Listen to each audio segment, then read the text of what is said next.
नमस्ते दोस्तों, मैं सम्राट चौधरी और आप देख रहे हैं मेरे चैनल इंडी वर्ल्ड एंटरटेनमेंट को। तो पाकिस्तान को देख के लिटरली अभी वो मीम याद आ रही है, क्योंकि बलूचिस्तान लिबरेशन आर्मी का कम था कि अभी सिंध आर्मी भी बलूचिस्तान लिबरेशन आर्मी को ज्वाइन कर चुकी है। इनफैक्ट बहुत सारे जो एंटी पाकिस्तान गवर्नमेंट जो ग्रुप्स थे, जो कि पहले बटे हुए थे, अब यूनाइट हो रहे हैं एक साथ। और पता नहीं, शायद हो सकता है कि हमारे ग्रेट माइंड अजीत डोभाल का भी इसमें हाथ हो। तो ये वीडियो में आपको मज़ा ही आ जाएगा देख के, क्योंकि सारे आर्मीज जो है, सारे बलूचिस्तान आर्मी, सिंध आर्मी और भी बहुत सारे ग्रुप्स जो है यूनाइट हो रहे हैं और चाइना के खिलाफ। वो चाइना को बिल्कुल भी पसंद नहीं करते हैं। तो वीडियो देख के काफ़ी मज़ा आएगा। और उसके बाद कमेंट सेक्शन जो है वो भी बहुत इंटरेस्टिंग है। तो कमेंट सेक्शन यहाँ का मतलब इस वीडियो का काफ़ी बड़ा है और वीडियोज़ भी जो है बहुत सारे रिपोर्टिंग हैं। तो वीडियो को एंड तक ज़रूर देखिए। चलिए स्टार्ट करते हैं।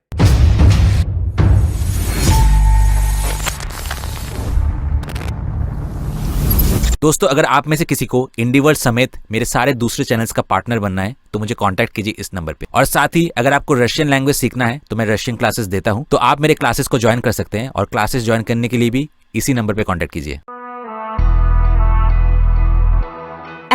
एक ट्रेन दौड़ रही थी पाकिस्तान के बलूचिस्तान प्रोविंस के सूखे रेगिस्तान को चीरते हुए। डेस्टिनेशन खैबर पख्तूनख्वा। मगर रास्ते में ही सब कुछ ठहर गया।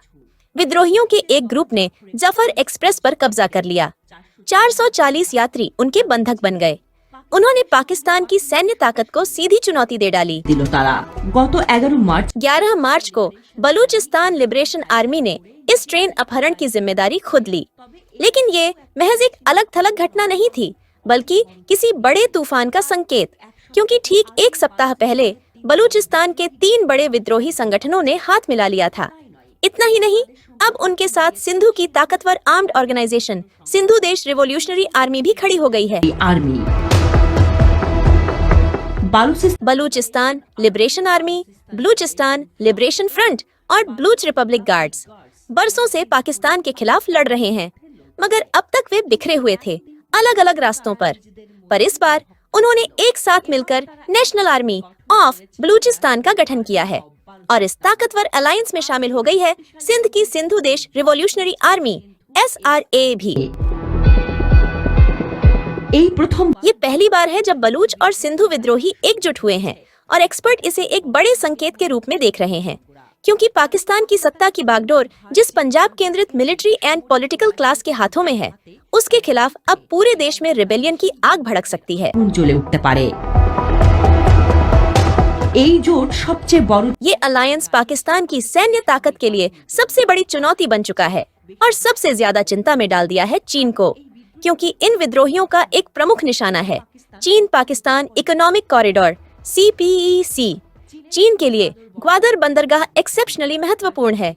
काशगर से लेकर कराकोरम पार करते हुए ग्वादर तक फैले इस प्रोजेक्ट के जरिए चीन पाकिस्तान के रास्ते मध्य पूर्व और अफ्रीका से जुड़ने की योजना बना रहा है।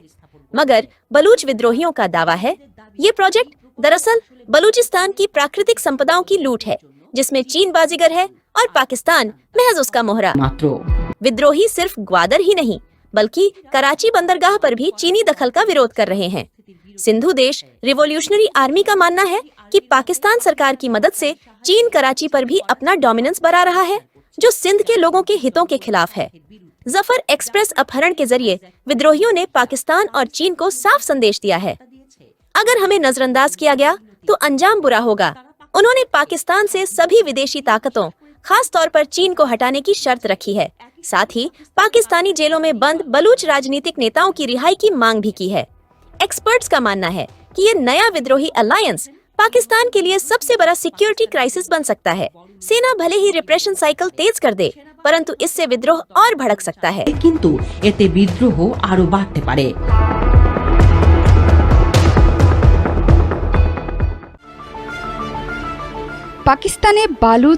पाकिस्तान में बलूच विद्रोहियों द्वारा की गई ट्रेन अपहरण की घटना से एक के बाद एक एक्सप्लोसिव इंफॉर्मेशन सामने आ रही है। खासकर बलूचिस्तान के विद्रोहियों ने जो दावा किया है, यदि वो सच साबित होता है तो ये पाकिस्तान सेना के लिए एक करारा आघात होगा। महज एक दिन में पाक सेना के 214 जवानों ने अपनी जान गंवाई। जिस ट्रेन जाफर एक्सप्रेस को हाईजैक किया गया था, उसमें आमतौर पर सिक्योरिटी फोर्सेस के जवान ही यात्रा किया करते थे। যাতায়াত করত।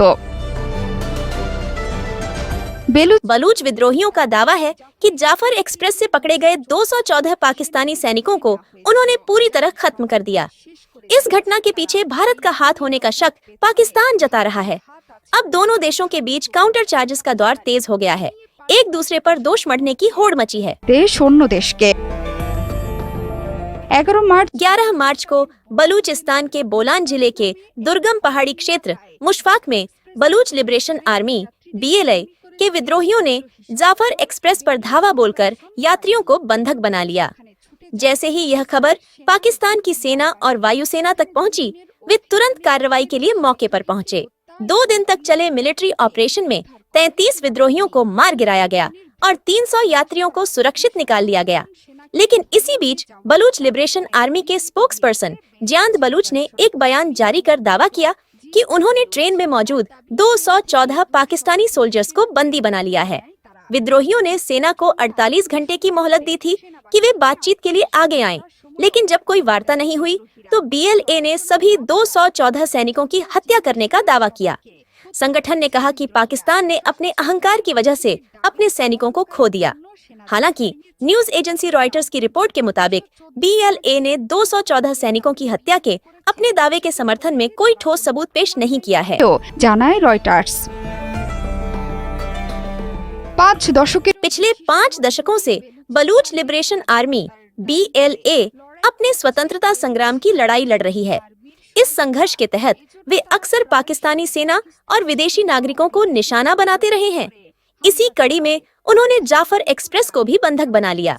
पाकिस्तानी सेना के स्पोक्सपर्सन ने बताया कि सेना ने ट्रेन के 354 बंधकों को सुरक्षित बचा लिया और 33 विद्रोहियों को मार गिराया। उन्होंने ये भी स्पष्ट किया कि BLA द्वारा अन्य यात्रियों को बंधक बनाने का कोई ठोस प्रमाण नहीं मिला है। सेना के स्पोक्सपर्सन का कहना है कि विद्रोही संगठन जानबूझकर अतिरंजित और मिसलीडिंग सूचनाएं फैला रहा है। করছে বলেও জানিয়েছেন তিনি। and one FC soldier who was part of the team. इस मिलिट्री ऑफिसर ने आगे बताया कि मारे गए 33 BLA विद्रोहियों के अलावा कुल 31 और लोगों की मौत हुई है, जिनमें 23 पाकिस्तानी सैनिक, 3 रेलवे कर्मचारी और 5 आम यात्री शामिल हैं। उन्होंने ये भी आरोप लगाया कि अफगानिस्तान और भारत इन विद्रोहियों को समर्थन और शरण दे रहे हैं। জানান তিনি। জোহরা চৌধুরী সেতু 71।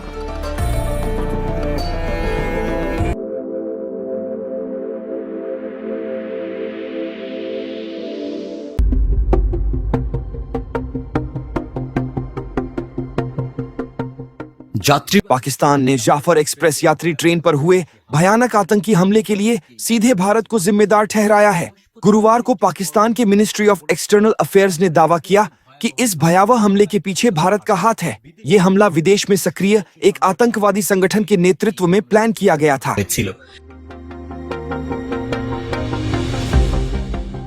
इस्लामाबाद में आयोजित वीकली प्रेस ब्रीफिंग के दौरान फॉरेन मिनिस्ट्री स्पोक्सपर्सन शफकत अली खान ने कहा कि जाफर एक्सप्रेस हमले का रेस्क्यू ऑपरेशन सफलतापूर्वक पूरा कर लिया गया है। उन्होंने आगे बताया कि खुफिया जानकारी से ये स्पष्ट हुआ है कि हमलावर अफगानिस्तान में स्थित अपने साथियों के संपर्क में थे। पिछले मंगलवार की शाम पाकिस्तान के दक्षिण पश्चिमी प्रांत बलूचिस्तान के सुदूर इलाके में जाफर एक्सप्रेस ट्रेन पर हमला कर अलगाववादियों ने इसे अपने कब्जे में ले लिया। उस समय ट्रेन में 400 से अधिक यात्री सवार थे, जिन्हें सभी को बंधक बना लिया गया। केवल सिर्फ पाकिस्तान ही भारत पर उंगली उठा रहा है, ऐसा बिल्कुल नहीं है। बलूचिस्तान में ट्रेन पर हुए हमले में भारत की इन्वॉल्वमेंट का दावा खुद भारत के एक पक्ष की ओर से भी किया गया है।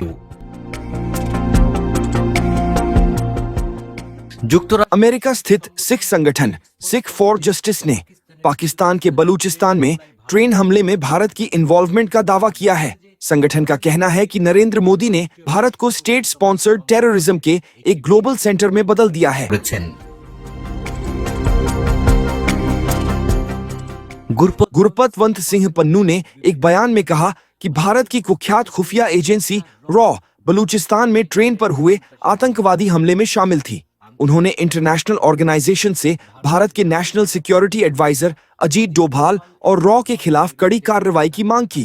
पन्नू ने आरोप लगाया कि भारत पाकिस्तान के खिलाफ एक सीक्रेट वॉर स्ट्रेटजी के तहत काम कर रहा है। उनका दावा है कि मोदी का भारत सिर्फ रीजनल पीस के लिए खतरा नहीं है, बल्कि ये एक पूर्ण रूप से टेररिस्ट रेजिम बन चुका है। ব্যবস্থা पन्नू ने कहा कि बलूचिस्तान में ट्रेन पर हुआ हमला भारत की ऑफेंसिव डिफेंस डॉक्ट्रिन का स्पष्ट प्रमाण है। भारत कोवर्ट टेररिस्ट ऑपरेशंस के जरिए अपने पड़ोसी देशों, खासकर पाकिस्तान को अस्थिर करने की कोशिश कर रहा है और विदेशों में अपने विरोधियों की हत्या में भी शामिल है। उन्होंने आरोप लगाया कि मोदी ने भारत को स्टेट स्पॉन्सर्ड टेररिज्म के एक ग्लोबल सेंटर में बदल दिया है। साथ ही मोदी सरकार स्टेट स्पॉन्सर्ड वायलेंस का एक डेंजरस ग्लोबल एग्जाम्पल स्थापित कर रही है। আপন করছে सिख फॉर जस्टिस के नेता ने कहा कि भारत की खुफिया एजेंसियों पर डिप्लोमेटिक एंड सिक्योरिटी सैंक्शंस लगाए जाने चाहिए। उन्होंने चेतावनी दी कि दुनिया अब भारत के कोवर्ट टेररिस्ट ऑपरेशंस को नजरअंदाज नहीं कर सकती। अगर भारत को जवाबदेह नहीं ठहराया गया तो उसका अगला हमला और भी खतरनाक होगा और अधिक निर्दोष लोगों की जान जाएगी। ঘটবে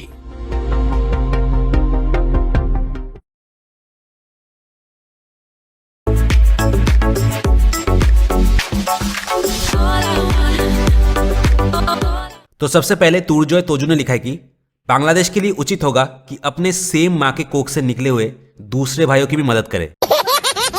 जिसके रिप्लाई में मोहम्मद मार्जिया ने लिखा है कि हमारे मीडिया एनटीवी को भी ये चीज हाईलाइट करने के लिए बोलिए। उसके दूसरे रिप्लाई में बॉस 21 ने लिखा है कि बालहमदुलिल्लाह। उसके बाद शोफिकुल इस्लाम ने कमेंट किया कि चिंता की कोई बात नहीं है, जिस हिसाब से बांग्लादेश चल रहा है उस हिसाब से बहुत जल्द बांग्लादेश भी 2 हिस्सों में टूट जाएगा। उसके बाद दीतम शाह ने कमेंट किया कि अपने अब्बू के लिए बहुत तड़प रहा है बांग्लादेश। उसके बाद संजय दास ने कमेंट किया कि बांग्लादेश पूरे साल तक 7 सिस्टर्स को लेके ही पढ़ता रहा, लेकिन एग्जाम में सवाल आया है बालोचिस्तान और सिंधु से। उसके बाद शुरोजीत कुंडू ने लिखा है कि 2 साल पहले ही मैंने लिखा था कि पाकिस्तान टूट के 5 टुकड़ों में बटेगा और जो देश ज्यादा पाकिस्तान प्रेम दिखाएगा वो भी 2-3 हिस्सों में टूट ही जाएगा। उसके बाद शुभ्र शंकर ने कमेंट किया कि बंगू लोग सिर्फ न्यूज देख रहे हैं, लेकिन किसी का भी हिम्मत नहीं हो रहा है कमेंट करने के लिए। ये कैसा डर का माहौल है। उसके बाद आपुआचार्य जी ने कमेंट किया कि जब कोई किसी के लिए गड्ढा खोदता है तो एक ना एक दिन खुद ही उस गड्ढे पे गिरता है। पाकिस्तान और बांग्लादेश उसका सबसे बड़ा उदाहरण है। उसके बाद एक्स मुस्लिम ने कमेंट किया कि मैं बांग्लादेश से कमेंट कर रहा हूं, मैं मुस्लिम से हिंदू बना हूं, आप लोग मुझे आशीर्वाद कीजिए। उसके बाद सुगतो सोमांतो ने कमेंट किया कि बांग्लादेश जिसको भी बाप बनाता है वही बर्बाद हो जाता है, चाहे वो क्रिकेट हो या फिर पॉलिटिक्स। उसके बाद राजेश दे राज ने कमेंट किया कि चट्टग्राम और रंगपुर की फ्रीडम चाहिए। उसके बाद तास्मीना अख्तर ने कमेंट किया कि पाकिस्तान जिस तरीके से बांग्लादेश पर राज करता था उसी तरीके से बालूचिस्तान पे भी राज करने की कोशिश कर रहा है। लगता है कि अब बालूचिस्तान का फ्री और इंडिपेंडेंट होने का टाइम आ गया है। उसके बाद शुभाशीष विश्वास ने कमेंट किया कि हमारा बांग्लादेश भी इस तरीके से डिवाइड होगा, इंडिया की हेल्प चाहिए हमें। हिंदू, बुद्धिस्ट, क्रिश्चियन, आदिवासी सब बांग्लादेश से अलग होना चाहते हैं।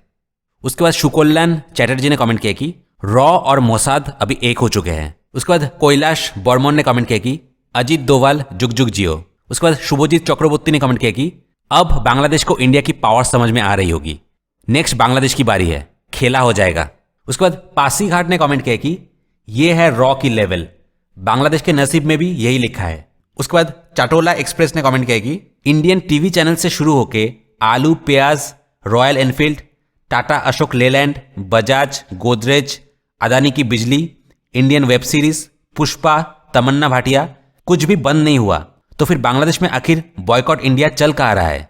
उसके बाद पंजीत दास ने कमेंट किया कि भारत से अलग होके खुद के देश में कभी शांति नहीं फैला पाया और चले इंडिया में अशांति फैलाने। उसके बाद शोमीर दास ने कमेंट किया कि चाइना अपने तीस्ता प्रोजेक्ट से भी बांग्लादेश को इसी तरीके से लूट रहा है। उसके बाद मानिक अंकन चौधरी ने लिखा है कि चाइना को लगता है कि सिर्फ वही अकेला खिलाड़ी है, लेकिन चाइना को यह पता होना चाहिए कि इस एरिया में दूसरे प्लेयर्स भी है। अब साउथ एशिया में 3 नए देशों का जन्म होगा। उसके बाद जयंतो बाला ने लिखा है कि नए देश बालूचिस्तान का स्वागत है। उसके बाद मोहम्मद हसन ने लिखा है कि पाकिस्तान के साथ खड़े हैं, जिसके रिप्लाई में मैंने लिखा है कि ठीक उसी तरह जैसे कि चैंपियंस ट्रॉफी में साथ में खड़े थे और फिर उसका अंजाम क्या हुआ ये तो सबको पता है। तो हम तो चाहते हैं कि बांग्लादेश बहुत सारे जो भी हमारे इंडिया के एनिमीज है उसके साथ खड़ा रहे, ताकि उनका भी बेड़ा गर्क हो जाए। जैसे कि अभी साउथ अफ्रीका, न्यूजीलैंड, ऑस्ट्रेलिया सब यही भगवान से प्रार्थना कर रहे हैं, जैसे कि पिछले वीडियो में मैंने देखा था कि सब यही प्रार्थना कर रहे हैं कि बांग्लादेश उनको अपनी बाप ना बना ले। उसके बाद हसन सायद ने लिखा है कि 7 सिस्टर्स आज़ाद हो जाए, जिसके रिप्लाई मैंने लिखा है कि 7 सिस्टर्स क्या, हमारे सारे सिस्टर्स ही हमारे साथ मिलकर रहना चाहते हैं क्योंकि they feel safe with us, क्योंकि हम तुम्हारे तरह तो नहीं है जो कि अपने सिस्टर्स के पीछे ही भागते हैं।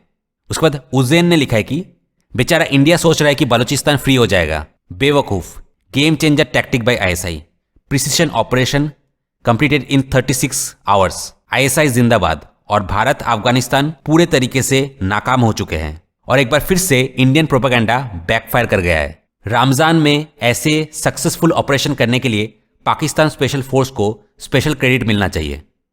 उसके बाद ब्रे ने कमेंट किया कि भारत के मार में जितना कम आवाज है दर्द उतना ही ज्यादा है। उसके बाद दीवाना अब्दुल चौधरी ने कमेंट किया कि बलूचिस्तान के लोगों को फ्रीडम चाहिए, लेकिन अगर उन्हें समझ में आता कि एक छोटा देश कभी भी फ्री होकर नहीं रह सकता, किसी न किसी बड़े देश के नीचे रह के वो देश चलाना पड़ता है। इसलिए मैं बोलूंगा कि देश को ना तोड़ के क्या क्या डिमांड्स है वो पाकिस्तान सरकार के पास रखो और पाकिस्तान सरकार के साथ सुलह कर लो। जिसके रिप्लाई मैंने लिखा है कि जहां तक छोटे देश की बात है तो भूटान को देख लो, जो कि इंडिया के खिलाफ कुछ भी नहीं किया, इंडिया के साथ एक फ्रेंडली रिलेशन मेंटेन करके कितना अच्छा दुनिया का हैप्पीएस्ट देश बन गया है। और जहां तक पाकिस्तान और पाकिस्तान गवर्नमेंट के साथ सुलह करने की बात है तो अपनी अम्मी अब्बू से थोड़ा पूछ लो कि पाकिस्तान सरकार के पास जब वो सुलह करने गए थे तो उनको क्या मिला था। शायद तेरे जैसे नालायक एहसान फरामोश बेईमान उसी गंदे पाकिस्तान खून से जन्मा है जब तेरी अम्मी पाकिस्तान सरकार के साथ सुलह करने गया था। उसके बाद मिठुन सरकार ने कमेंट किया कि और भाई बांग्लादेश भारत से पंगा लेगा। उसके बाद आफिया हक ने कमेंट किया कि अब इंडिया वर्ल्ड वॉर 3 शुरू कर देगा। उसके बाद पप्पू सेंट्रा ने कमेंट किया कि एक्चुअली इंडिया चैंपियंस ट्रॉफी जीतने के बाद बलोच और सिंधु लोग पटाखों से पाकिस्तान में सेलिब्रेट कर रहे हैं। उसके बाद ZF TV ने कमेंट किया कि चाइना, पाकिस्तान, म्यांमार, बांग्लादेश सबको मिलकर 7 सिस्टर्स की लिबरेशन के लिए हेल्प करना चाहिए। जिसके रिप्लाई में मैंने लिखा है कि अबे हेल्प तो तब करेगा ना जब वो लोग खुद अलग होना चाहेंगे। आज एक सक्सेसफुल इंडिया अपने 7 सिस्टर्स तो छोड़ दो, म्यांमार, भूटान सब जो है इंडिया के साथ मर्ज होना चाहते हैं। हालत ये है, मैं पिछले 3 साल से नॉर्थ ईस्ट में ही हूँ और लिटरली सर पे चढ़ा के रखते हैं वो। और हाँ, एक जो डिफरेंस है कि कुछ लोग जो है नॉर्थ ईस्ट के रिसोर्सेस एक्सट्रैक्ट करके अपने स्टेट में ले जाना चाहते हैं और कौन जो है जो कि बाहर के स्टेट का होके भी नॉर्थ ईस्ट में कंट्रीब्यूट करने आए हैं। उन दोनों चीज़ों में बहुत ज़्यादा डिफरेंस है। जैसे कि नॉर्थ ईस्टर्न लोग मुझे ऐसे जानते हैं कि मैं नॉर्थ ईस्ट के मूवी इंडस्ट्री, यहाँ के इकोनॉमी को कंट्रीब्यूट करने के लिए आया हूँ, ना कि यहाँ से रिसोर्सेज एक्सट्रैक्ट करके अपने स्टेट में ले जाने के लिए आया हूँ। तो वो लोग लिटरली मुझे सर पे उठा के रखते हैं। अभी मैंने रिसेंटली मेरा पहला असमीज शॉर्ट फिल्म जो है वो शूट किया और लिटरली मुझे लगता है कि अभी तो मैं नॉर्थ ईस्ट का ही बन चुका हूँ, मुझे ये फील भी नहीं होता कि मैं बाहर का हूँ। लेकिन जब भी वो लोग बांग्लादेशियों की बात सुनते हैं उनका मतलब खून खौलता है और वो लोग उनको लात मार के भगाने की ही बात करते हैं। 7 सिस्टर्स लिबरेट तो भूल जाओ, उल्टा 7 सिस्टर जो है अभी बढ़ने वाला है जल्द ही तुम्हारे देश का एक टुकड़ा काट के, और म्यांमार से भी एक छोटा सा टुकड़ा जुड़ के ग्रेटर त्रिपुरा और ग्रेटर मिजोरम पे हम काम कर रहे हैं, जो कि बहुत जल्दी पूरा हो जाएगा। तो दोस्तों आज का कमेंट का सिलसिला यहीं पे खत्म करूंगा। मिलते हैं नेक्स्ट वीडियो में। Till then good bye.